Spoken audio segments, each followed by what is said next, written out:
everybody. My name is Ivan. This is my brother. My name is Mathew. And this is my sister, Sarah. Today we are doing a chemical reaction experiment called forming.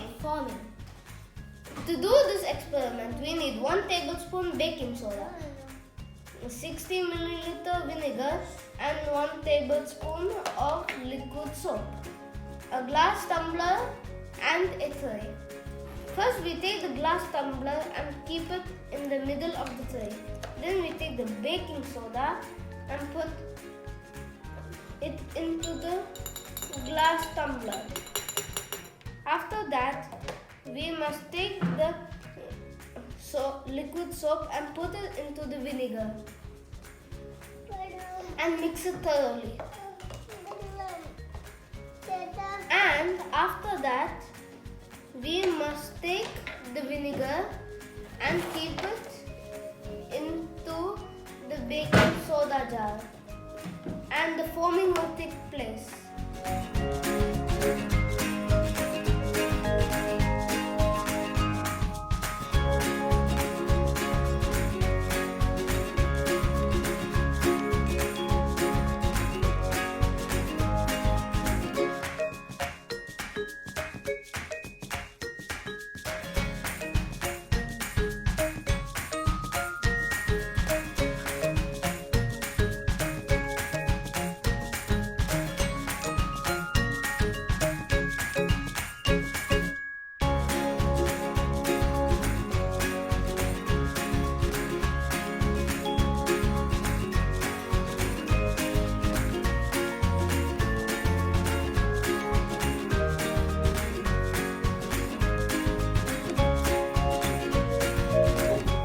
Thank you, Da Vinci Kids.